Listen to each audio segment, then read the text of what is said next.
नमस्कार दोस्तों, मैं नितेश आपका स्वागत करता हूं हमारे आज के पॉडकास्ट में, जहां पे हम आज के दिन के 5 बड़ी खबरों पे डिस्कशन करेंगे।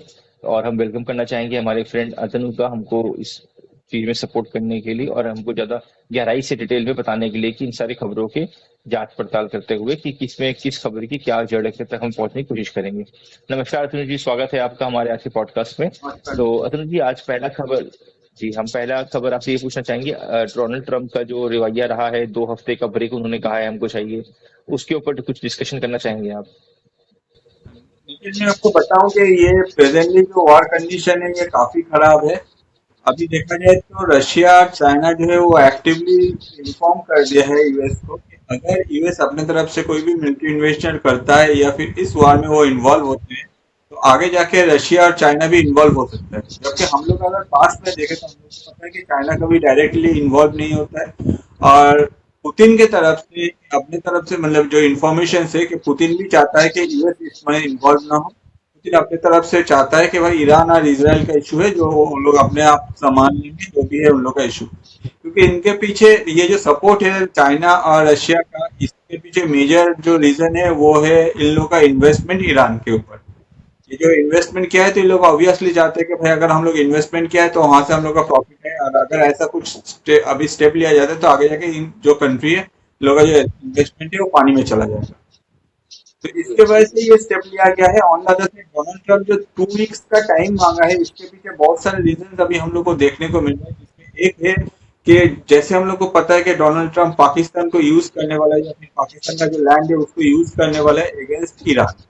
ऑन द अदर साइड अगर हम पास्ट में जाए तो हम लोग को पता है कि ऑपरेशन सिंदूर में इंडिया ने क्या किया था पाकिस्तान का हालत। तो ज्यादातर उन लोगों का जो एयरबेस है वो खत्म कर दिया था, जिसके वजह से उन लोगों का जो रिपेयरिंग है उसमें टाइम लग सकता है। तो आगे जाके अगर यूएस अपने तरफ से पाकिस्तान को कंप्लीटली यूज करना चाहते हैं ईरान के अगेंस्ट में तो ऑब्वियसली ये जो रिपेयरिंग है इसमें टाइम लगेगा। इसलिए हो सकता है कि डोनाल्ड ट्रम्प अपनी तरफ से 2 वीक्स टाइम मांगा है। ऑन द अदर साइड एक और फैक्टर है, वो फैक्टर है कि डोनाल्ड ट्रंप चाहते हैं कि इसराइल के ऊपर प्रेशर और थोड़ा सा ज्यादा क्रिएट हो, जिसके वजह से इसराइल को पता चले कि यूएस का क्या वैल्यू है। ऑन द अदर साइड जब यूएस अपने टर्म्स पे इसराइल के साथ कंप्लीटली जो भी उन लोग का आपस में जो भी समझौता है या फिर जो भी इक्वेशन है उसको क्लियर हो जाता है, उसके बाद हो सकता है कि यूएस अपने तरफ से ईरान के ऊपर अटैक करेगा। इससे आगे जाके हम लोग को देखने को मिल सकता है कि इन फ्यूचर में जाके पाकिस्तान को यूज किया जाएगा या फिर पाकिस्तान का जो लोकेशन है उसको यूज किया जाएगा ईरान के खिलाफ। और जब ऐसा किया जाएगा तो नो डाउट चाइना और रशिया जो है वो अपनी तरफ से ईरान को सपोर्ट करेगा, जो अभी भी कर रहा जी। है। और ये जो मिलिट्री इंटेंशन का बात हो रहा है इसमें थोड़ा सा अभी भी क्वेश्चन है कि आगे जाके क्या होगा। उसके बाद जब जी। ऐसे डोनाल्ड ट्रम्प अपनी तरफ से कुछ डिसीजन लेते हैं उसके बाद हम लोग का जो पिक्चर है और ज्यादा क्लियर होगा। जी। और इसी के साथ हम दूसरी खबर पे चलना चाहेंगे अतुल जी। दूसरी खबर तो आज सबसे बड़ी यही है कि आज 8 दिन हो गए हैं जबकि हमारे यहाँ पे केरल के पोर्ट में यूके का F-35 होके खड़ा हुआ है। तो वो इसके ऊपर आप क्या बोलना चाहेंगे? वेब खड़ा हुआ है, उसका कहा जा रहा है कि अभी इंजन में प्रॉब्लम है। पहले तो एक टीम आया था 3 मेंबर्स का, तो वो टीम जो है वो अब टीम अपने तरफ से जो टेक्निकल उन लोगों का जांच करना था जांच करके वो लोग चले गए, और उन लोगों का कहना है कि ये जो इशू है ये इंजन का इशू है, जिसके वजह से अभी एक दूसरा टीम आने वाला है 30 मेंबर्स का। तो वो लोग अपने तरफ से एक टेक्निकल को रिपेयरिंग करने का कोशिश करेगा। ऑन द अदर साइड अगर देखा जाए इंडियन गवर्नमेंट की तरफ से कहा गया है कि ये जो F-35 है खड़ा हुआ इसको आगे हैंगर पे डाल देने के लिए, मगर यूके गवर्नमेंट ने कहा कि नहीं, इसको हैंगर में डालना नहीं है, क्योंकि वो लोग हो सकता है कि वो लोग अपनी तरफ से डर रहे कि अगर ये हैंगर में जाता है तो उन लोग का जो टेक्नोलॉजी है वो इंडिया रिवर्स इंजीनियरिंग कर लेगा या फिर कुछ जान लेगा। इसकी वजह से वो अपने तरफ से इसको ओपन लोकेशन पे रखा है जहाँ इंडिया की तरफ से सिक्योरिटी गार्ड प्रोवाइड किया गया है। ज्यादा से ज्यादा जो एयरक्राफ्ट एक्सपर्ट है उन लोगों का कहना है कि अगर ये रिपेयरिंग नहीं होता है तो आगे जाके इसका जो इफेक्ट है F-35 के सेल्स पे हम लोग को देख। ऑन द अदर साइड इसको हो सकता है कि कार्गो में जाके आगे यूके में वापस लिया।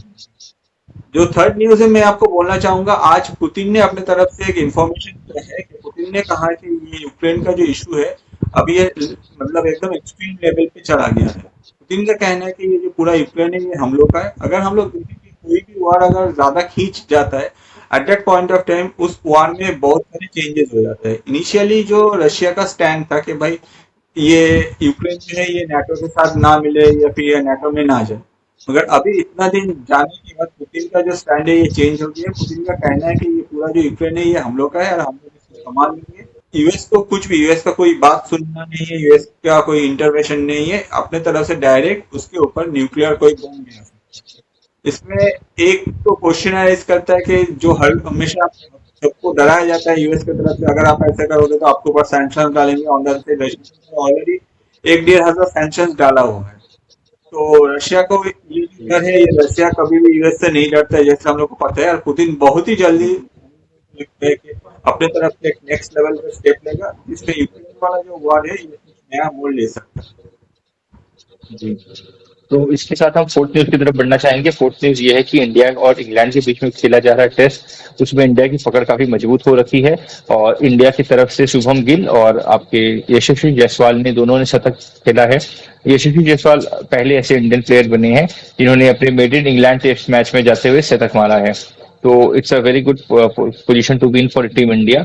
और फिफ्थ न्यूज की तरफ हम ये बढ़ना चाहेंगे, ये है कि एयर इंडिया क्रैश जो हुई थी 737, उसके ऊपर में अभी तक सरकार की तरफ से कोई एक स्पेसिफिक आंकड़ा दिया हुआ नहीं गया है, जो कि एक तरीके से लोगों के मन में एक kind of its negative feel पैदा कर रहा है। क्योंकि इसके पहले जब देखा गया था साउथ कोरिया में एक हादसा हुआ था जिसमें 100 कितने लोगों की जान गई थी, 130-40 लोग उसमें मर गए थे।